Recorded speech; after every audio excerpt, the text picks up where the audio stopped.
Welcome everyone to chapter 14. The chapter is called partial derivatives, but we need to build our way up to that. We will eventually see partial derivatives and a lot of applications of these things, but let's get started by just considering functions of several variables. That's this section right here. And so we're going to go through a few definitions and a little bit of an intro to these multivariable functions.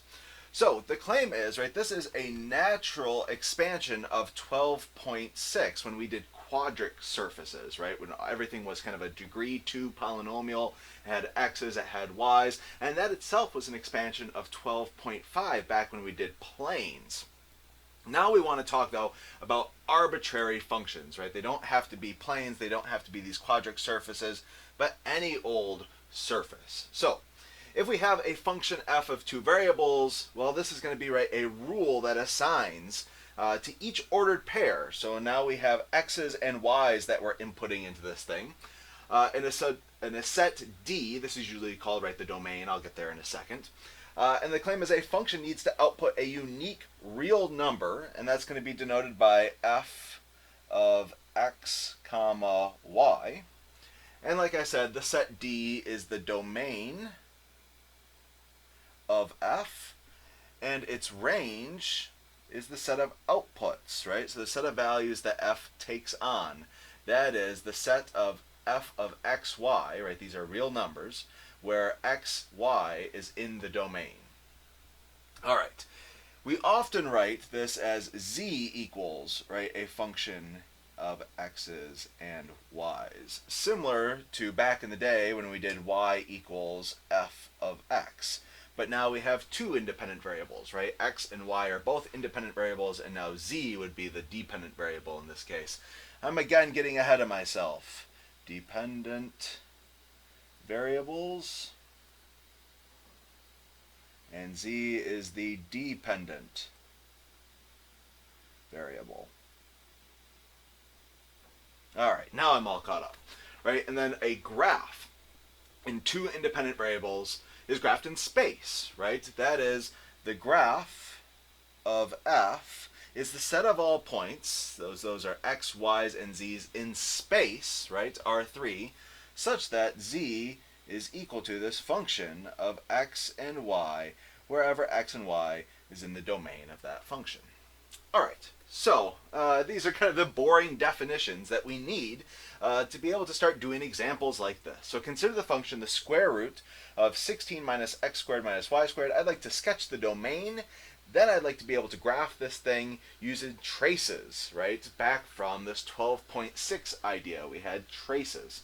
Okay, so sketch the domain. Sketch the domain. Well, back when we were doing this in our good old algebra days, there were basically a set of rules that we had for domains of functions, We said things like, we don't like to divide by 0, And so that influences the domain. We don't like to take square roots of negative numbers, So that influences the domain, or really even roots. And then in calculus 2, or really even back in our algebra days, we had natural logs, and natural logs, they don't like to eat 0 or negative numbers, So those are strictly positives. So in this case, because we have a square root, whatever we're feeding to that, in this case the 16 minus x squared minus y squared, well, we want to make sure that is not negative. So this should be greater than or equal to 0. And if we rearrange this a little bit, we will get 16 should be greater than or equal to x squared plus y squared. And the typical way that we do these inequalities is that we first go ahead and we consider the equality, So I have 16 is equal to x squared plus y squared, and typically we can graph this. So in this case, I know that this is going to be a circle of radius 4, Because this is following kind of my standard form here for circles. X squared plus y squared equals r squared, So it'll have radius 4, and it'll be a circle centered around the origin. So we have something like this. This is going to be my cruddy circle. So it includes this, but then we also have, well, it should be less than or equal to 16. So it includes this. This is the equal to 16, but it also should be, satisfied when it's less than 16. So to do this, we usually take test points. So if I take the origin as a test point and figure out, do I need to shade inside of the circle or outside of the circle? Well, the origin here is the point, right, 0, 0. So it's x equals 0 and y equals 0. And so if I was to go ahead and plug this into the inequality up here, it would say 16 is less than or equal to 0 plus 0.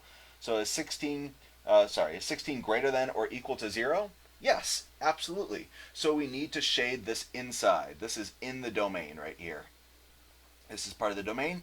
And then just as a test, let's go ahead and choose a point on the outside of this just to see if we need to shade maybe everything.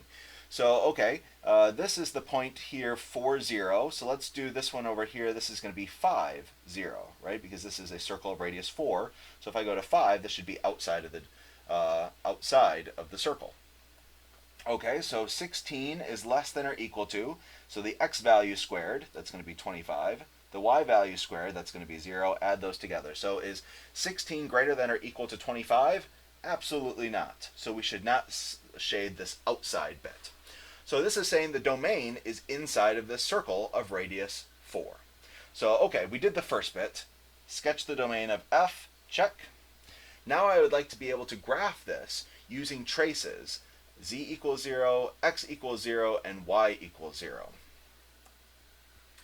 So let's go ahead and draw out our coordinate axes here in space. So let's see, we have the x, and we have the y, and we have the z. And so let's go ahead and start with z equals 0.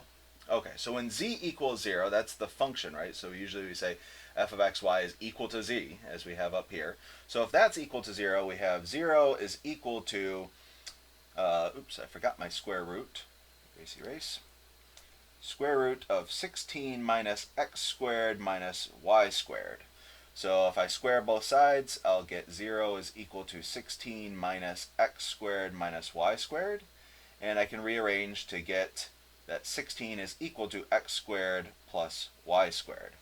So when z equals 0, this trace gives a circle of radius 4 centered at the origin. So let's go ahead and try to sketch that here. So z equals 0, that's going to be the xy plane. And I'm going to go ahead and try to sketch a circle of radius 4 centered at the origin. So something like this. This would be out 4. This would be out 4. This would be technically negative 4. This would be technically negative 4. This is all in the xy plane. Okay, let me go ahead and label this one. So this is the work for z equals 0. Now let's do the work for x equals 0. So when x equals 0, I have something like z, right? That's my f of xy. Z is equal to, and again, I'm just plugging in 0 everywhere I see an x. So this is going to be root 16 minus y squared. Okay, so root 16 minus y squared, well, I need to be able to graph this. And actually, if I go ahead and I square both sides, we'll get z squared is equal to 16 minus y squared. And then we can rearrange and get y squared plus z squared is equal to 16. So again, this is like a circle of radius 4. It looks quite a lot like that. It's in x equals 0. Remember, that's going to be the yz plane up here. But now when we had this solved with this positive square root here, this is actually only the top half of the circle, right? If this had been the negative square root, this would have been the bottom half of the circle. But because it's the positive square root, when we solve this for z, this is only the top half of the circle. So, okay, let me go ahead and try to do this. Again, I'm in the yz plane. Maybe I'll go ahead and do this in a different color. I'll do green this time. So this is for x equals 0. And maybe I'll highlight this under here blue so you can see that one. Okay, so for x equals 0, again, I'm in the yz plane. My x value is 0, and it looks like the top half of the circle of radius 4. So, okay, so here's the top half of a circle of radius 4. So it goes all the way to the edges, and then it goes up to 4 here. But then again, it's only the top half. Okay, and then one more here. Let's go ahead. I'll use red. Why not? So we'll have y equals 0. And that's going to be our final trace, right? Y equals 0 here. Again, maybe I can even highlight these in the right colors now that I've decided to do that. All right, so we have z is equal to the square root of 16 minus x squared and then minus 0 squared. So that's just going to be 16 minus x squared. Again, this you can see, square both sides. And this one's awfully repetitive, but it's a good first example. Sorry, that's a 2 right there. X squared plus z squared equals 16. So again, this is a circle of radius 4 centered at the origin. Now we're in y equals 0, right? So our y value is 0, so we're in the xz plane, right? And it's the top half of the circle, right? So it's the positive square root here. So it's going to be something like this, going back and forth, in and out of the page here. So we have something like this. And so in fact, this kind of looks like the top half of a sphere, almost. And so the claim is we can check our work by going to this site right here. So you can type it in. I've actually already done this. And yes, we can verify that this is actually the top half of a sphere, radius 4. So you can barely see it here, but there's a little bit of a 4. And you can go ahead and zoom out, and you can see you never get any more surface kind of as far out as you go. So the domain here, the values that make sense, the x, y values that you can plug into this, are all inside of this circle of radius 4 centered at the origin. All right, there's our first example. The claim is there's another way to go ahead and visualize these 3D surfaces, right? Kind of sketching these things is a bit of a pain. But there's another way to do this. Like this one is actually quite reasonable. But sometimes our traces are not beautifully drawn, and it's hard to visualize our surface in 3Ds. For this, we have something called level curves. And so we'll see how to use level curves. So the level curves of a function f of two variables are the curves with equations f of xy is equal to some constant k, right? So where k is a constant in the range of f. And so I'd like to demonstrate for you what these things are. So if you just go to the kind of standard Monroe 3D calc plotter, which I'll go ahead and pull up here.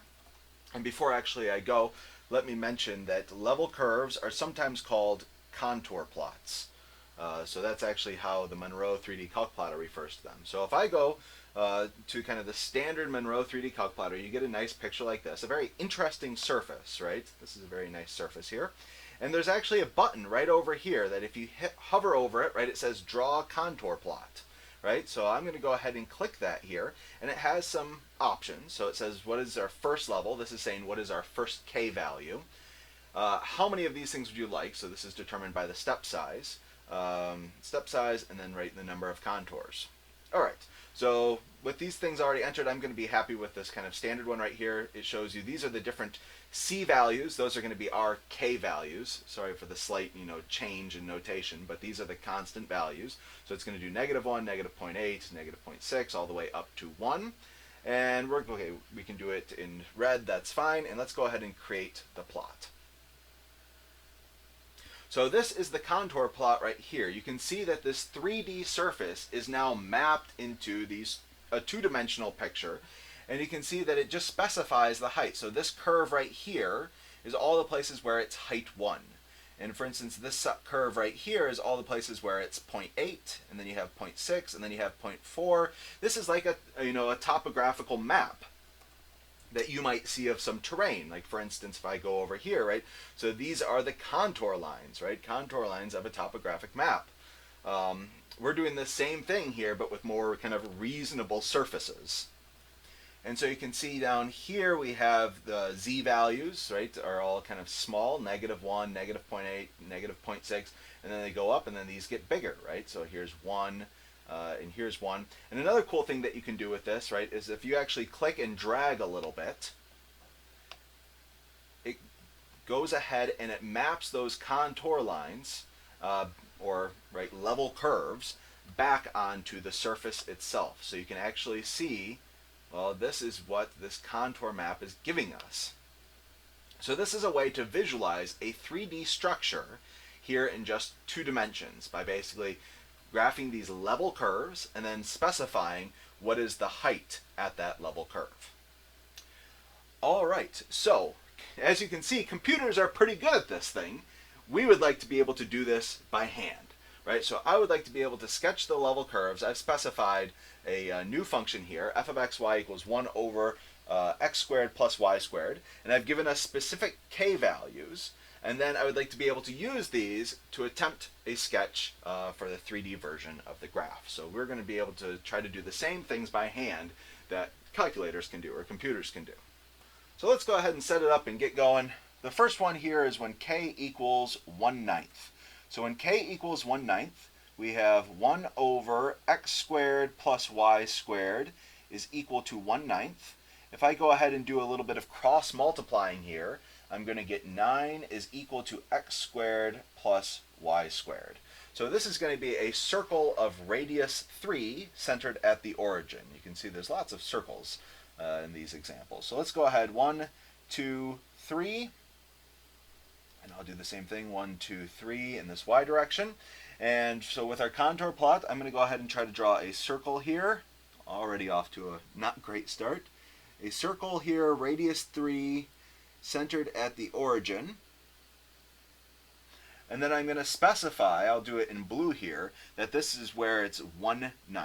So this is k equals 1/9. That's the height of this surface at this level curve. Let's do another one. So, okay, k equals 1/4. So at k equals 1/4, you're going to have 1 over x squared plus y squared equals 1/4. Again, you do some cross multiplying, and you're going to get what 4 is equal to x squared plus y squared. And so that's going to be a circle of radius 2 centered at the origin. So, okay, we're going to have something like this. And you can see, though, that before this was height 1/9, but now you have height 1/4. So it's a little bit taller, right?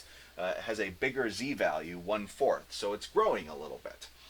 Okay, let's do one more of these. K equals 1. Well, actually, we have a few more of these. K equals 1, so that's going to be 1 over x squared plus y squared is equal to 1. Again, I'm just taking this and setting it equal to my f of xy. That's the definition of these level curves, right? You take that k value and you set it equal to your function. Cross multiply, and I'm going to get 1 is equal to x squared plus y squared. So this is, again, centered at the origin, a nice circle, radius 1. So we have something like this. But now our k value, right, the height at this point is now 1. So it's now starting to go even higher. Okay, how about if we did k equals 4? So taller yet. So I'd have 1 over x squared plus y squared is equal to 4. And if I rearrange this, I'm going to get 1/4 is equal to x squared plus y squared. And I maybe want to rewrite this even one more time. So this is the same thing as 1/2 squared, right? Because we're using this x squared plus y squared equals r squared. So this is saying that the radius is 1/2. So if I do a radius of 1/2, you can see we're getting even smaller here, radius of 1/2, but now this height is 4. So you can see it's now starting to go even higher and faster.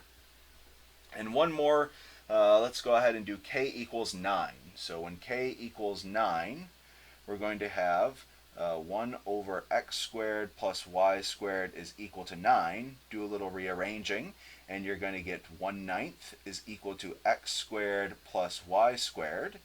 And I may want to write this as 1/3 quantity squared is equal to x squared plus y squared. So this is saying that, right, the center of our origin, it still have a circle centered at the origin, but now the radius is 1/3. So that's even smaller yet. So 1/3 is smaller than 1/2. So I don't know, something like this. And now the height of that one is 9. So let me go ahead and write a 9 kind of off to the other side here. Okay, so that has a height of 9. That's really big indeed. Okay, so let's go ahead and now try to sketch this, right? So I went ahead and I sketched all the level curves. Check, right? Sketch the level curves. Here they are.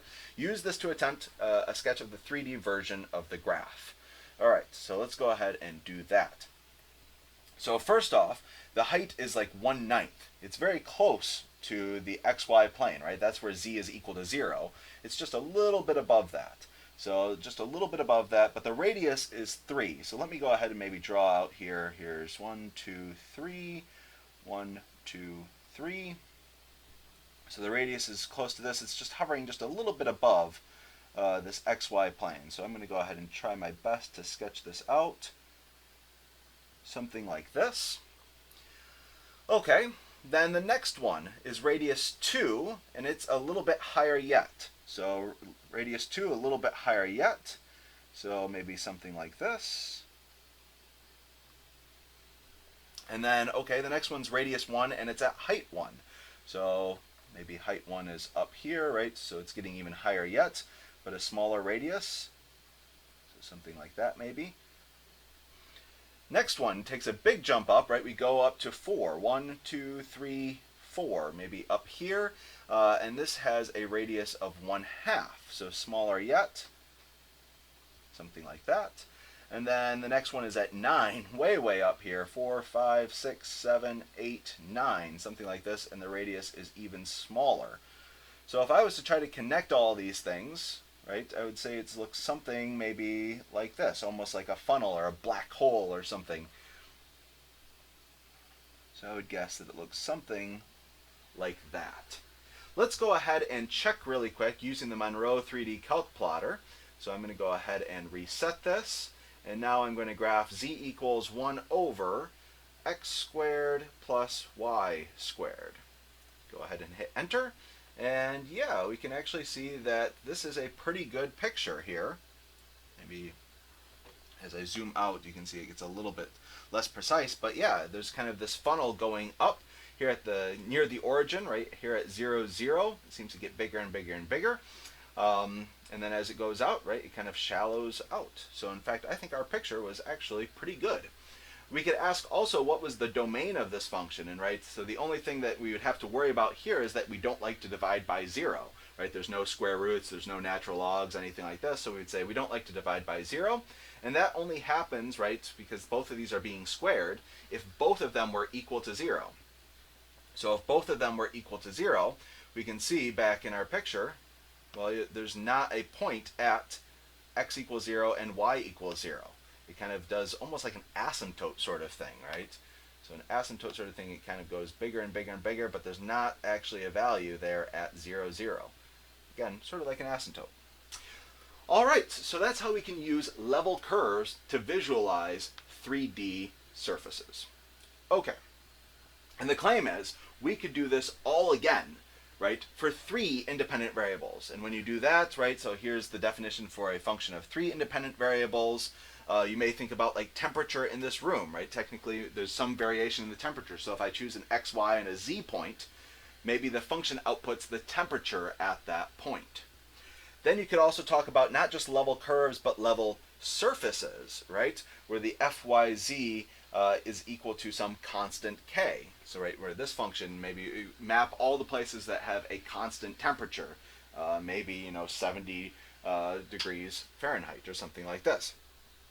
And then we can use those to actually, if we wanted to, visualize a 4D object. So this is a cool way to be able to visualize kind of 1 degree higher than what you're kind of maybe used to. So, all right, that is it for this video. We'll do some more of examples in class. I'll see you guys then.